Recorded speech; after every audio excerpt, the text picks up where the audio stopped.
Hey everyone, welcome back to my channel. Okay, so I'm gonna get right into it. This video is gonna be what's in my real estate binder. Disclaimer, now 3 years later, well really 2 years later, I don't really have a real estate binder because I just do everything electronically. But in the beginning, this actually was very helpful for me. One, it disciplined me to actually print out 2 copies of each of these forms and actually read through them, so I knew what I was talking about. And then later on, I don't have the exact copy with me, but later on I actually did a highlight of all the places where the client would need to fill in, so that just made it an easy version for me. With this binder, like I said, now pretty much I am just doing this virtually, but in the beginning I switched different binders. But this is the original one. It's just blank. I plan to get a decal, just a sticker with my logo on it, but I never got around to it. But in any event, I go through most of the things that are in it on my last video, which I'll post here. Both me and Christiana went over what is in our real estate bag. So this is just a little bit more detailed on what's in my real estate binder. Okay, so like I said, I'm gonna switch from different binders because I've switched in the process. Okay, so this is the binder. So at first I just always had a notepad in case I needed to write notes. So like I said before, this is from the team that I was on. So this is called it's called the VIP buyer discovery session. It's basically just a buyer questionnaire. So when you're speaking to buyers, you want to go over some basic questions with them. Then this is a sheet you can update as you're working with the buyer. If their needs change, you can update it. And there's actually a place for them to sign. It's of course not a legally binding document or anything like that, but depending on how you want to do your business and position yourself, it just makes them more serious and more committed to you. So there's that. This is a cute little thing just for kids. It's called the Kids Listing Agreement, just that the kids will help their parents sell their home. That's just like a little initiative, depending on the kid's age, to get them more involved. I'm gonna go to my other book for some other agreements. This one is one that I made off of Canva. So this is basically just a buyer's roadmap. This is one that I actually created while I was in Humber. So before I got licensed, I watched a lot of other realtors and I said, I just want to get ahead of the game and have this ready from when I was ready to go. So from now, I do have an updated one. I will show that in another video, but this is what I started off with. This is something else that I created while I was in Humber. So this is the Tory Realty Buyers Questionnaire. So the same way that the team I was on, they had one, I just created one that was more tailored to the information I wanted to know. So that's the buyer questionnaire. I also have the seller questionnaire, which is pretty much similar. It just adds a bit more information on the house. Okay, so that's it in this book for now. But again, I'm gonna switch to my other book where I have more documents. So so I was going around with this book. What is this called? So this is Russell and Hazel, if you can see that. That's that one. After a while, it was just too bulky in my purse. So I switched to this one. So this I got from, this one was from Dollarama, maybe Dollar Tree, probably Dollarama, because I think this one was actually $3. So I had a title page in here with my logo and it looked nice and pretty. And then what I liked about this, so there's 2 different kind of folders I use. There's this one, which once you open it, it just has the 2 flaps. But this is my second folder that I use, which has,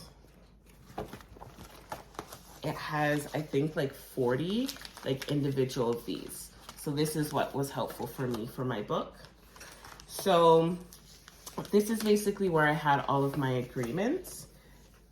And I had blank versions. In the beginning, there were quite a few times where I would meet people, not necessarily meet people, but I would do showings with some buyers and they're ready to put in offers on the spot because at the time it was a very, very hot market. So you literally just had to be ready. So this came in very handy. So this is form $300. Depending on what board you're on, once you're licensed, you'll have access to all of these forms. And I would just fill out the most basic information. So I'd put my brokerage name, brokerage address, brokerage phone number, and then pretty much everything else would be blank. And I would leave for the client to fill in depending on the scenario. But I'd always keep 2 copies of this. So that's the BRA. And then anytime you have this, you want to have Form 810, which is working with a realtor. So I'd have 2 of those. You only need 1, but I would just keep 2 copies. And then I would have the listing agreement as well. Next, I would have the agreement of purchase and sale. Again, these would mostly be blank. Then you have 320, confirmation of cooperation. I will just put it on the screen. Okay, these MLS data sheets for RAV, we have to fill out these forms and get the client to sign it before we have a house go live on the MLS. So we have to get the client, we have to fill it out, get the client to sign it, upload it to our system, and then we still need to go on the system and fill it out again. So it's tedious, but that's the form. There's a different form for each board that you're on. This is a checklist that I created myself in Canva. It's called Tory's checklist for listing a home. So that was the first checklist I created. And then as I got more detailed and had more time, I created this one on Canva. It's called Tory's Success Tracker.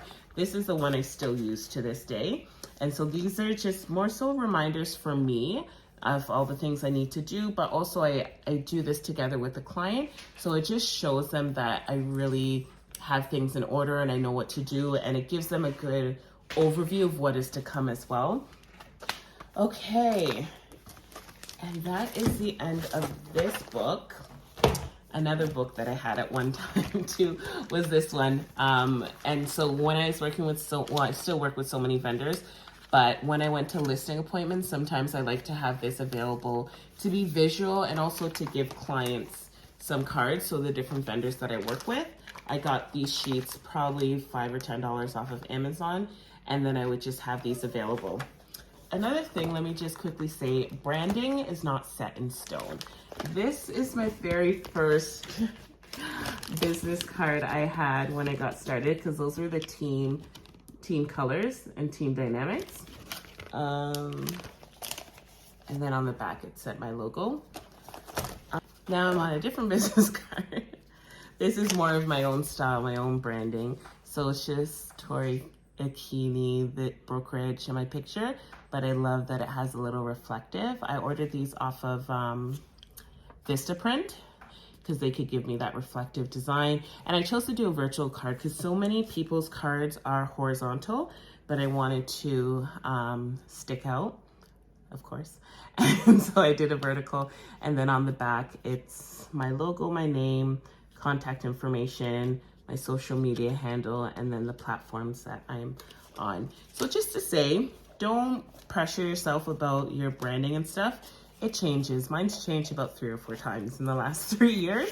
There's certain things I keep consistent, but colors, you don't want to be changing up all the time, but don't be overwhelmed in the beginning if you don't have your exact flow right away. So all in all, that's pretty much my binder. Anytime that I went to a specific listing appointment, I would bring one of these guys with me, just the flaps. I tried to stick with the black, but they ran out of black, and so eventually I had to get a few blue. But if I was going to a listing presentation, this is more so what it would look like. So this is a seller's, my listing presentation at the time. And then I would have a flyer done up of the house before it's listed. I took about 10-20 minutes, go on Canva and find pictures of either the previous listing or just pictures of the house off of Google Maps and put it on a template in Canva, a template that I bought off of Etsy. But I put it in here just to show them this is how I would market your home, or this is me starting to work for your home right away. I would do a CMA report here. This is the checklist that I went through, so I tell them these are the next steps. What else? I would print off the Geo Warehouse report to confirm people on title. And then typically I would also purchase this MPAC report. One thing I like about this, one thing I like about this report is that, let me just cross it out. So one thing I like about this, it would actually give you a real-time market evaluation of the home. So once you do your CMA, you should be able to know roughly what the home would sell for in that market, but this would kind of just confirm my numbers. But more specifically would tell you a little bit about the zoning, square footage, bedrooms, bathrooms, lot depth, and things like that.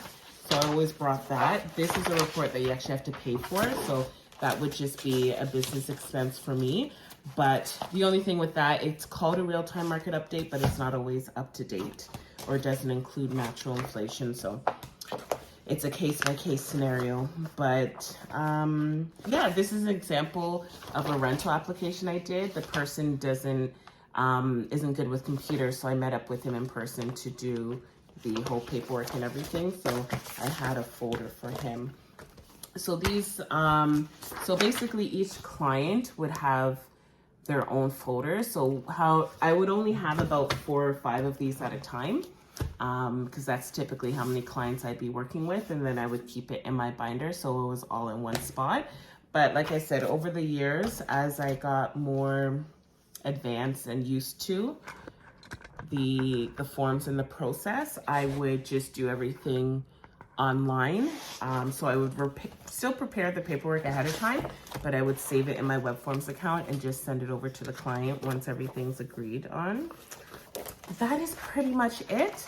If you guys have any specific questions, comment below and I will get back to those. If there's anything in depth you want to learn more about, actually stay tuned. I'm coming up with a network called Collaboration Over Competition, where I'm going to have monthly Zoom meetings for anybody from any brokerage to come on and just ask for questions, ask for help, ask for guidance, whatever you need. There will be no pitching, no sales, none of that. It will just be a safe place for everybody to come and network and get the help that they need. All right, I think this video is long enough. I hope you guys have a wonderful day and we'll see you in the next video.